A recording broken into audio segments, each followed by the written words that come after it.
Okay, so this project, refitting the Sabre 28. First thing we're going to do is we're going to take these windows out.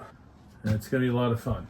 So the first thing I did was I took off the trim around here. It has like 2, 4, 6, 8, 10, 12, like 14 screws each one. So they come off easily, but now they're stuck. They all have a sealant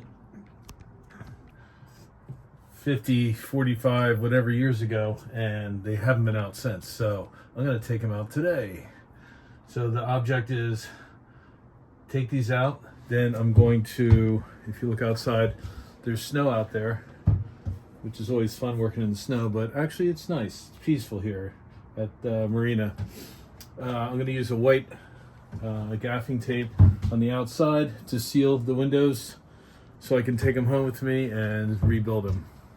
So here we go. Okay, so I'm going to start with this oscillating tool from Milwaukee.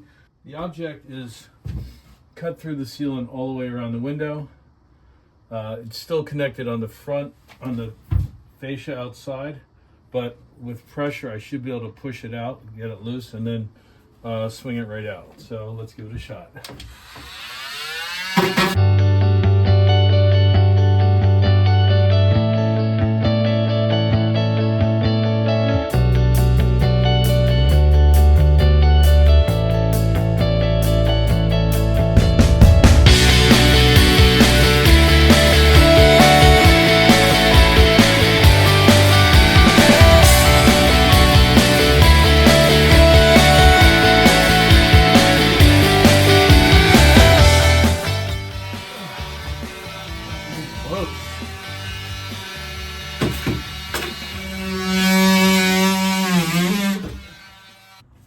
All right, it's starting to give now.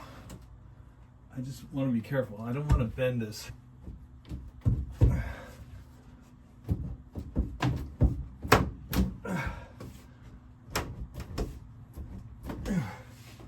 It's this side. I don't want to bend it.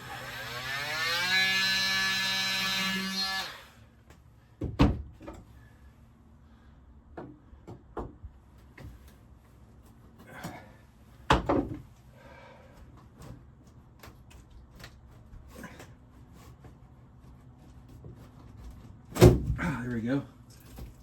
Easy. I don't want to disrupt the paint. There you go.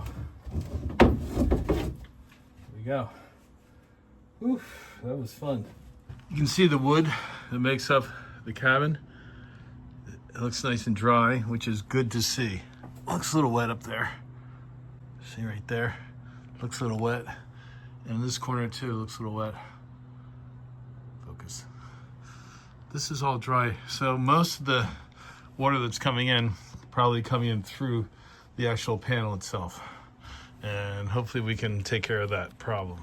Back on Seattle Gray today. It's been a couple weeks, so as you can see here, the windows were removed last 2 weeks ago, and I put this white duct tape in place of the windows just to keep it dry inside, which it seems to have actually worked out pretty well.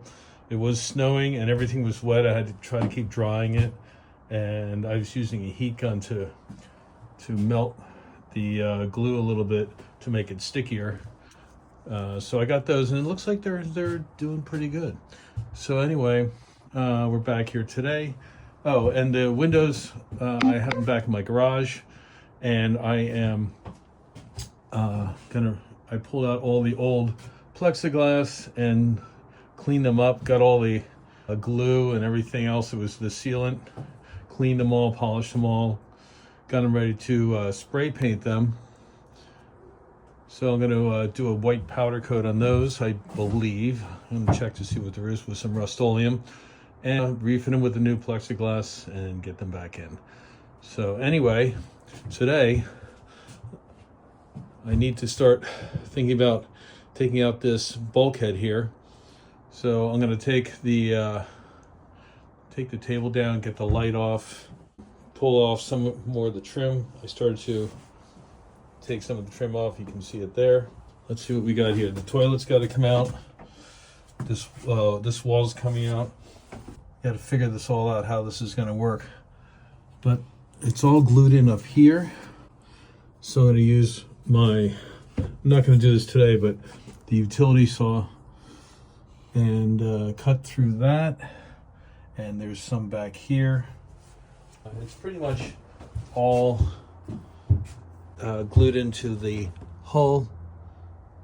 So I got to take this shelf off. Obviously I got to take these bolts out, holding the chain plate. That's the whole purpose of changing this out, because it's all rod right here. You can see these bolts are going, when you tighten them, that goes right through the wood.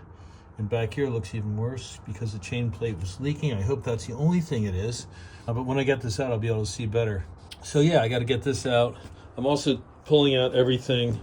I'm going to take out the rest of these cushions, take them back to the house like I did on this side. Probably got to get them dry cleaned. Then I'm looking at these shelves. Maybe, just maybe, I'm going to pull these shelves out and refit this whole thing. So after I get that bulkhead out, then I'm going to start pulling the sole out. To do that, it's all glued in as well on the edges, but I feel like I can just cut along those edges. And I don't even have to take this out, but this is coming out anyway when I do the bulkhead. And then it looks like it's glued right down along there maybe. But I'm just going to try to pull this whole thing out in one piece. But first things first, let's get on this bulkhead.